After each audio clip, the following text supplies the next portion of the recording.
Riding hard and training is super important, you don't need me to tell you that, but it's all worthless if you don't focus on recovering well as well. To ensure you can absolutely get the best results possible from all the training you're doing, from the riding you're doing, you need to make sure that you're recovering well. In this video, I'm going to talk about 5 things that massively affect your recovery to ensure that you can recover as well as is humanly possible. Now, before I dive into the video, please make sure you like and subscribe, and then you'll follow all future MTB fitness videos.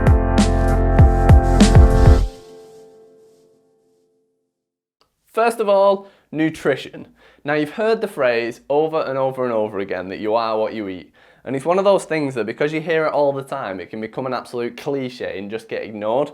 But you literally are what you eat. The food that you put into your body is broken down and then it's used to rebuild your body, to refuel you, to build your muscle, to help you recover. So if you put in crap food, you're going to get crap performance out. You're not going to recover as well. You're not going to have the same energy. Your motivation levels aren't going to be as higher. Nutrition is one of the most important things that you can nail when it comes to recovery. So make sure that you're having well-balanced meals, you're eating plenty of protein, good carbohydrate, you're getting some good fats in there. Don't go completely low fat or no fat. You want to make sure you're getting plenty of veggies in there, and you just in general need to make sure that you've got a really, really good diet. It's about what you eat Monday to Sunday every week. Now, of course, you can have some things in there that aren't healthy and aren't good for you, chocolate, biscuits and whatnot, but you want to make sure that the vast majority of what you eat is healthy and is good for you. If you want to learn more about nutrition, there's a link in the description for my nutrition guide, which would be well worth you checking out. Number 2 is to have a whey protein shake after a ride or workout. So a protein shake is really, really beneficial for you to have straight away after a ride or workout. There's a few reasons for that. First of all, if you finish a ride and you've got to drive like an hour to get back home, having a protein shake as soon as you get back to the car will give you some well-needed nutrients and some protein which will get into your system straight away because it's liquid. That will go right to your muscles, get right into everything and start to aid that recovery process and start to build and start to rebuild all your muscles. So it's really important from that point of view. The other side of it as well is that it will also take the edge off your hunger when you finish ride and you finish workout. And then that means that you're less likely to go wild and eat everything that's in sight. So having a protein shake straight after a workout, for most people watching this, is really beneficial. Now, if you're not allergic to dairy, you're not intolerant to dairy, a whey protein shake is probably your best option because that's really fast digesting. But if you're vegan or if you've got intolerances or sensitivities to dairy, then going for a vegan-based protein shake is absolutely fine too. Don't be kind of sucked into the whole marketing and the view of what a protein shake is. Like, you wouldn't pull your face at having milk, for example. It'd just be seen as normal. Think of a protein shake as milk without the fat and without the carbs in there. It's obviously a little bit more processed, and that's not exactly what it is, but it's a really good way of getting over any stigma that you might have attached to having a protein shake. It's a really easy way to get some nutrients into your system, to get some protein into your system after that ride, after that workout, and start that recovery process. Number 3 is sleep. Now, sleep is an absolute superpower. It really is so important. If you look at any kind of pro athletes, if you look at Olympians, football players, rugby players, mountain bikers, they'll really focus on ensuring they get good quality sleep. You'll notice that footballers, when they go around, they always stay in the best hotels with the comfiest beds. And one of the main reasons for that is so they can ensure that they're fully recovered and fully rested.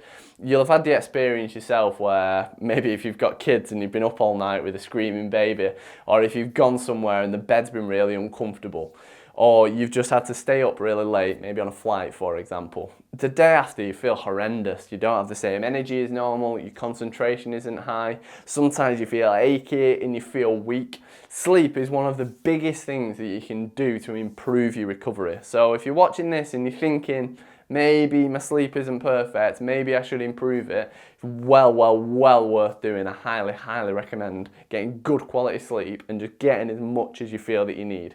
Different varying from person to person, so the average is recommended at 6 to 8 hours. Some people might need a little bit less than that, some people might need a little bit more than that.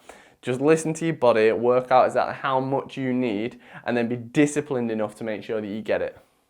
Next up, number 4 is to ensure that you're taking proper rest days. So if you look at your week of training and your week of riding, you don't want all 7 days to be training super hard.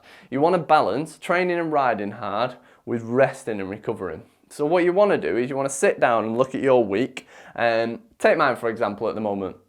I'm doing 3 to 4 workouts at the minute, they're in here, bodyweight workouts a week, and I'm doing 2 to 3 rides a week. Now that will always mean that the maximum I do in any given week is 6 training days, including the rides in there. Sometimes I'll have 5, but what I'll always have there is 1 or 2 rest days, and that's really important to ensure that you give your body time to recover. So when you are training, when you are riding, you break down your body, you damage your body in a good way, you break down all your muscles, and your body needs that time to recover afterwards. So factoring in those rest days, 1, maybe 2 rest days a week is really important. Now it doesn't mean that you have to do nothing on those days. If you're super fit, super keen to be training and riding all the time, what you can do on those rest days is have them as active rest. So all that means is that you might go out for a walk, you might go out for a really low pace, low intensity ride. You can do something that's kind of active, but that it's at such a low intensity that you feel that it's aiding your recovery and you're not stressing your body too much. So number 4 is to make sure you take good rest days. Number 5 is to utilise stretching and potentially even a massage gun if you've got one as well. So stretching off is really important. It helps just improve your flexibility. You'll find if you've done a ride or a workout, you might wake up the next day and your muscles are feeling really tight. You might normally be able to touch your toes and you wake up the next day and you're super stiff. So stretching can be really beneficial to just help ease off your muscles and to start getting that flexibility back and feeling better. So stretching daily is really good for your recovery. It won't necessarily speed it up, you're not going to recover any faster, but what you will do is feel better and feel more flexible and less stiff whilst you are recovering. Massage guns can also be used for that. You can use them to improve your flexibility and to just ease off those tight areas, for example. So if you've done a workout and your chest is really tight, using that massage gun to massage those areas can really help ease it off. And you can do it while you're sat watching TV, sat reading, doing whatever, so it doesn't really take any effort. And a massage gun as well will also help improve blood flow to that area. So if you've had a hard chest workout and you massage it, you'll help improve your blood flow to that area, which brings with it nutrients that you need to help the muscle recover. So that can actually improve your recovery. I hope you've really enjoyed this video where I've chatted about 5 ways that you can really maximise your recovery. Like I say, recovery is huge, so if you're putting loads of energy into training hard, into riding, make sure you put an equal amount of energy into recovering well as well, and you'll really see the benefits. I'd love to see you back here for another MTB Fitness video, so please feel free to click wherever it is to watch a future video and also to subscribe as well. Thanks so much, and I'll see you next time.